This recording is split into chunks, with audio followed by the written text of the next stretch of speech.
Estimados testigos de Jehová y público en general, acá pueden ver ustedes en pantalla la atalaya de 1994 del 15 de octubre, página 4. Y acá quiero leerles un detalle muy interesante, quiero analizarlo con ustedes, porque bueno, hay que siempre meditar cuando la sociedad Watchtower emite un alimento espiritual, entre comillas. Y dice así: conducto para entender la Biblia. Dice: Jesús nos aseguró que después de su muerte y resurrección levantaría a un esclavo fiel y discreto, que sería su conducto de comunicación. Mateo 24, 45 al 47. El apóstol Pablo identificó este conducto a los cristianos efesios cuando les escribió que se daría a conocer mediante la congregación la grandemente diversificada sabiduría de Dios según el propósito eterno que él formó con relación al Cristo Jesús nuestro Señor. Efesios 3, 10 al 11. Las cosas reveladas se confiaron a la congregación de cristianos ungidos nacida en el Pentecostés del 33 de la era común. Los cristianos ungidos como grupo sirven de esclavo fiel y discreto. La asignación que Dios les ha encomendado es proveer entendimiento espiritual de las cosas reveladas.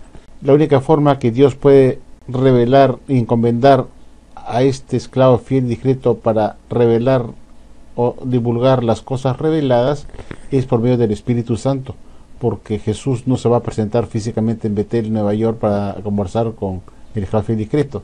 Tiene que haber una forma como se comunica. No creo que sea telefónicamente ni por internet. Tiene que ser por una forma espiritual, por el Espíritu Santo. Y eso está corroborado acá en la siguiente atalaya. Veamos la siguiente atalaya. No está en la atalaya, está en el libro Reino de Mil Años, publicado en 1974 por la sociedad Watchtower. Y está titulado El esclavo que vivió para ver las señales. Y acá podemos ver la página 332. Y fíjese cómo es la forma, cómo se comunica pues Jesús con su conducto en la tierra, que es su esclavo. Y dice así: tan pronto como el alimento espiritual se hizo disponible a su debido tiempo en el día de la fiesta del Pentecostés, el 33 era común, la clase del esclavo nombrado mostró que era fiel y discreta al distribuir el alimento bajo ahí está, la inspiración del Espíritu derramado de Dios. Entonces, esa es la única forma que se podría manifestar Dios para alimentar al esclavo por intermedio de su Hijo Jesucristo, sería por inspiración del Espíritu derramado de Dios, comunicándose con este esclavo fiel y discreto. Igual sucede en tiempos modernos. Según la sociedad Watchtower, este esclavo que empezó a manifestarse en el 33 de la era común ha ido corriendo generación tras generación. Y veamos acá en la siguiente publicación, en el mismo libro Reino de Mil Años, en la página 345, párrafo 28, capítulo 17 de este libro Reino de Mil Años, dice lo siguiente, se puede leer lo siguiente. Veamos el párrafo 29, y dice: en cuanto a precisamente cómo existió y sirvió la clase del esclavo fiel y discreto a través de los siglos después de la muerte de los apóstoles del amo Jesucristo, no tenemos un cuadro histórico claro, dice la Watchtower. Aparentemente, una generación de la clase del esclavo alimentó a la siguiente generación sucesiva de esta. Entonces esto quiere decir que este esclavo ha ido corriendo hasta que llegó a la mitad del siglo XIX con el pastor Russell. Ahora veamos qué enseña la ciudad Watchtower con respecto a dónde debemos encontrar el alimento espiritual, los domésticos. Y acá dice pues la ciudad Watchtower, está en inglés, se lo voy a traducir. Dice: ya que la Biblia es un libro organizacional y pertenece a la congregación cristiana como organización y no a individuos, no importa cuán sinceros ellos puedan creerse, ellos no pueden interpretar la Biblia. Por esta razón, la Biblia no puede ser propiamente entendida sin la ayuda de la organización visible en la tierra, que es la Watchtower. ¿Se imaginan ustedes? Ustedes no pueden, están como la Iglesia Católica, que les prohibía a los feligreses a leer la Biblia y que se iban a ir al infierno, y que eso solamente lo podían leer, la Biblia lo podían leer solamente los cardenales y las personas autorizadas. Bueno, aquí vemos pues una misma actitud. Se le está prohibiendo a los cristianos que estudien la Biblia, porque la Biblia es un libro de organización y no de individuos. Imagínense esa blasfemia. Y si ustedes no me creen lo que está acá, vean, está en Atalaya de 1967. Atalaya de 1967, del 1 de octubre, página 587, párrafo 9.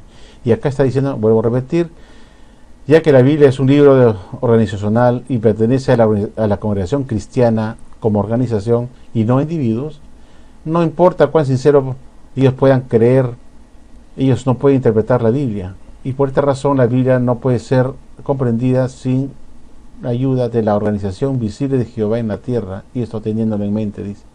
Imagínense ustedes, o sea, prácticamente están prohibiendo a los testigos de Jehová que lean la Biblia directamente, sino que lean sus libritos que ellos fabrican y usan para el estudio bíblico, libros preparados por ellos. Correcto, muy bien, y entendimos cuál es su posición con respecto al dónde hallar el alimento espiritual, cómo conocer a Jesús. Nos está diciendo que no podemos ir a la Biblia directamente porque es un libro de organización y no de individuos. Ahora veamos acá, y dice acá en la Atalaya de 1982, del 1 de enero, página 25, párrafo 14, y dice así,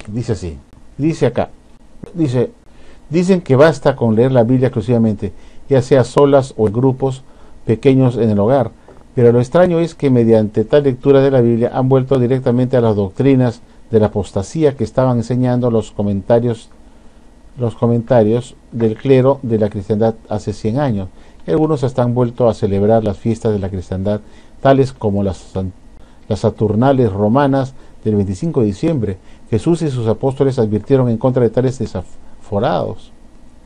O sea, están diciendo acá pues que, miren, esto lo repito esta parte, dicen que basta con leer la Biblia exclusivamente, ya sea solas o en grupos pequeños en el hogar. Pero extraño es que mediante tal lectura de la Biblia han vuelto directamente a las doctrinas de la apostasía. O sea, la sociedad Watchtower no apoya los estudios de la Biblia solas o en grupo porque se llega a la apostasía. Y que para ello, como hemos visto, tenemos que dirigirnos exclusivamente a la sociedad Watchtower, que es el conducto de Dios, que es un libro de organización, y ellos te van a dar elemento espiritual. Pero si lo haces a solas o grupos, a estudiar la Biblia, vas a caer en apostasía. Cuando leemos acá la Atalaya de 1975, el 1 de enero, leemos acá arriba lo siguiente, página 26, 1 de enero de 1975. Y dice acá arriba lo siguiente. Sin embargo, en la década que empezó en 1870, un grupo pequeño de hombres no afiliados con las sectas de la cristiandad empezaron a estudiar la Biblia en Pittsburgh, Allegheny, Pensilvania. Entre ellos estaba Chester Russell y ese grupo de estudiantes internacionales de la Biblia. Esto es justamente lo que la ciudad Watchtower no quiere que hagan, que se reúna una persona, como fue Russell, que se salió de la iglesia adventista del segundo venimiento y se reunió, dice, con un grupo de personas a estudiar la Biblia por su cuenta, dice, no afiliados con las sectas de la cristiandad. Pero la sociedad Watchtower está diciendo que esta actitud de Russell no es permitido que lo hagan los testigos de Jehová porque conduce a la apostasía. Sí, seguramente tienen razón, porque todas sus doctrinas de Russell fueron doctrinas que fueron botadas a la basura, doctrinas falsas, y pues lo llevó a enseñar doctrinas falsas como la piramidología, el sionismo, que para los Watchtower son doctrinas falsas, que Dios vivía en las Pléyades, en las Pléyades, en una estrella llamada Alcione, etcétera, etcétera, etcétera, ¿no es cierto? ¿Por qué se le permite entonces a Russell que él pudiera haberse reunido con un grupo pequeño de estudiantes a estudiar un libro que es de organización, que no pertenece a individuos? Pero a él sí se lo permiten, ¿verdad? La segunda pregunta es la siguiente. Si la sociedad Watchtower dice no estudien en grupo o solas la Biblia en su casa porque lleva a la apostasía, sino diríjanse a la clase del esclavo fiel y discreto, la pregunta es la siguiente. Si es cierto que esta clase del esclavo fiel y discreto, que empezó en el 33 de la era común y se ha ido corriendo, dice la sociedad, lo hemos visto, ha ido corriendo de generación a generación y ha pasado hasta los tiempos presentes, hubiera sido muy fácil para Chester Russell ir en búsqueda de ese esclavo que estaba viniendo ya desde el año 33 de la era común del Pentecostés. ¿Dónde estaba ese esclavo? Si ya había pasado de generación a generación, ¿para qué romperse la cabeza apostatando, estudiando en grupo pequeño, cuando eso no está permitido por el esclavo? Que lo hizo, que eso está prohibido, que eso lleva a la apostasía. ¿Por qué Russell? Apliquémosle la medicina a él, el consejo del mismo Watchtower. ¿Por qué no buscó en esa época a ese esclavo que estaba corriendo de generación a generación, pasándose de generación a generación, desde el año 33 hasta la mitad del siglo XIX? Hubiera sido muy fácil para Russell recibir el alimento directamente de ese esclavo que estaba dando vueltas por ahí. Esas son las preguntas que uno se hace cuando es inteligente y no es un burro. Espero que ustedes también lo mediten y piensen un poco esto. Muchas gracias.